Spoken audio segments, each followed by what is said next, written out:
Welcome to the deep dive. Today, we're jumping into the environmental crisis, yeah, but maybe from an angle you haven't quite considered, starting with a sound, a feeling really. Pink Floyd's Comfortably Numb. It really is the perfect, though maybe quite tragic, soundtrack for what we're discussing. Stewart Irvine, who's the founder and CEO of BioSquares, he wrote this incredibly powerful article, Comfortably Numb, the soundtrack to our biodiversity collapse. Wow. Yeah, and his whole point is that this global feeling of detachment, this, comfortable numbness, it's not passive anymore. He argues it's actually complicity. We're complicit in the collapse of our planet's ecosystems. That's a heavy premise to start with. So Stewart's basically saying there's this global psychological block that's enabling the ecological disaster. Okay, so our mission for this deep dive is to really unpack that diagnosis, look hard at the structural failures he points out, and then dig into the solution he's built. BioSquares. Which sounds like this innovative way to fund things designed to flip consumerism on its head, right? Make it work for conservation instantly and verifiably. That's the goal. So let's start with that diagnosis. We really need to get a feel for the urgency behind Stewart's writing. The latest planetary health check. Honestly, it's stark.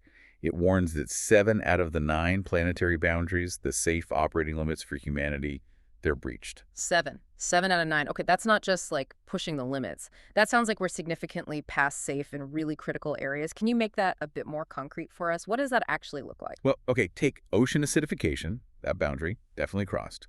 The ocean surface pH, it's dropped by zero 0.1 units already. Now, zero 0.1 might sound tiny, right? It doesn't sound like much. But it represents a 30 to 40% increase in acidity. That puts enormous stress, crippling stress sometimes, on marine food webs, the very base of the ocean's ecosystem. Right, the foundation. And that's just one. Things like climate change, freshwater use, how we use land, they're way, way beyond the safe zone, according to the science. So the science is practically screaming, but Stewart points out this odd disconnect. Awareness seems high, people know there's a problem, but the action just isn't there. Yeah, he's deeply frustrated by that. He calls it the rhetoric versus reality gap.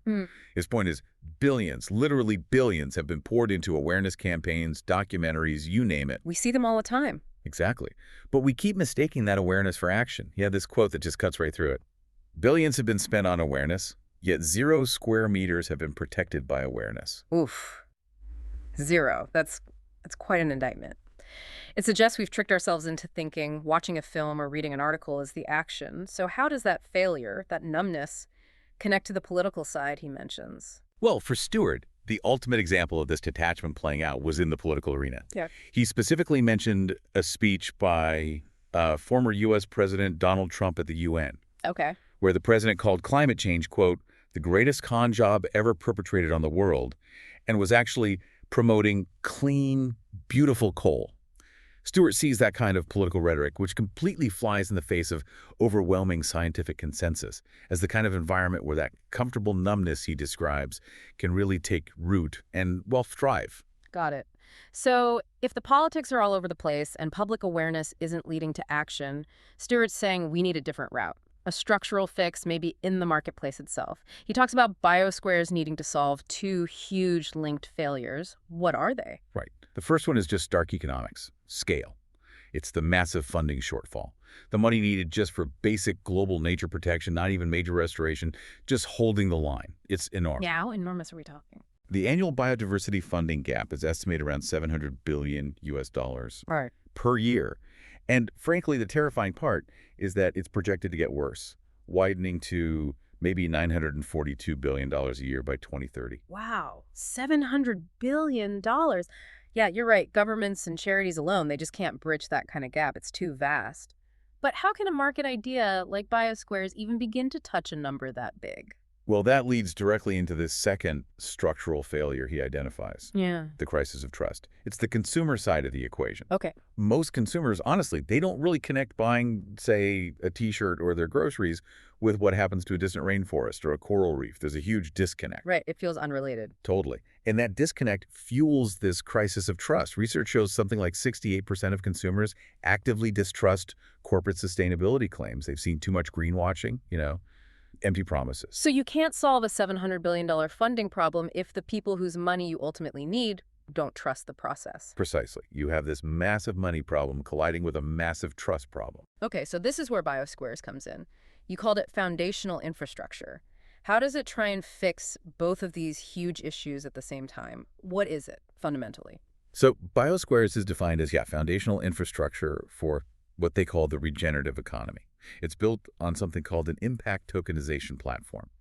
Stewart's big idea, his goal, is to embed the power to actually regenerate nature into every single purchase we make. Embed it? Yeah, make conservation automatic, part of the transaction, not some separate thing you have to think about donating to later. Okay, let's get a bit technical then. For listeners who might know this space, why tokenization? And what exactly is a BioSquare unit?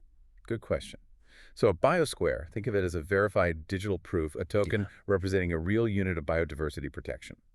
It's tied, crucially, to a specific real-world project, like a documented square meter of a kelp forest being restored, or a patch of wetland protected, or a section of coral reef. Okay, tangible. Very tangible. And the tokenization part, using blockchain technology, is key for trust. By anchoring these proofs on a blockchain, it creates this audit trail that's essentially tamper-resistant. Immutable. So the proof isn't just a claim on a company website, it's locked in digitally. Yeah, exactly. It tackles that trust problem head-on because the proof of the protection is verifiable by anyone, transparently. It's not just taking a corporation's word for it. That verifiable proof, that does feel like a potential game changer. It flips the script, doesn't it? Puts the proof in the consumer's hands rather than asking for blind trust. How does this actually work in, like, my everyday life? How do I interact with it? It's designed to be super simple. Instant. Each BioSquare unit, this token, is linked to a QR code right on the product packaging. A dynamic QR code, importantly, that meets global standards, like GS1. Okay, like the barcodes we see everywhere. Sort of, but smarter. So you, the consumer, you scan that code with your phone. It doesn't just boot you to a generic website. It shows you the specific area of nature, like, here's the square meter of that wetland project that your purchase just helped safeguard. Ah, I see. So it makes the connection immediate and visible. Right. It turns your shopping, potentially, into measurable, visible conservation impact. And you mentioned GS1 compliant dynamic QR codes. That sounds like it plugs directly into regulatory stuff that brands are increasingly facing globally. Absolutely. That's a huge part of the strategy, the tech side. Using these standardized dynamic codes means the system is already built to help brands meet major regulations coming down the track. You hear these acronyms like the EU's DPP, the Digital Product Passport, or ESPR, CSRD. Right. Those require detailed proof about a product's life cycle and impact. Exactly. They demand verifiable, granular proof for sustainability claims. BioSquares basically automates creating that verifiable trail. It helps companies comply. Okay, that makes it pretty compelling for businesses. It shifts it from maybe a nice thing to do for PR into potentially a vital tool for compliance. But I have to push back a little here on the language. Contribution. How do we stop that just becoming the new greenwashing buzzword?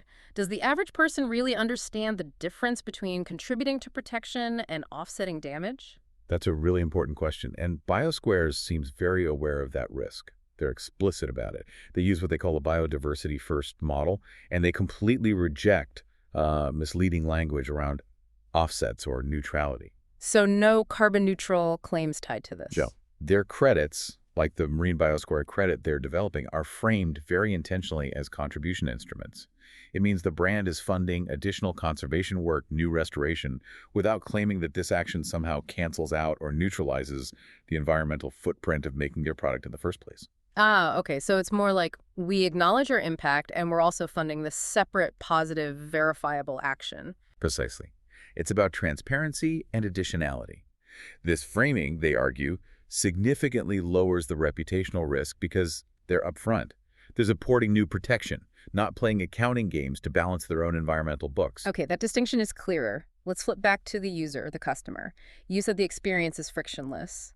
How easy is it, really? What do I have to do? The design goal was genuinely frictionless, painless, and brainless. That's their phrase. You don't need to download a special app. You don't change how you shop. You don't need another password. Nothing extra. Nothing. The simple act of scanning that QR code is the engagement. It's designed to replace those often, let's be honest, pretty meaningless loyalty points programs. Right. Collect points for stuff.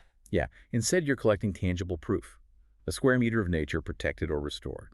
That's where they believe the real emotional connection happens. That feeling of, okay, my small choice actually mattered.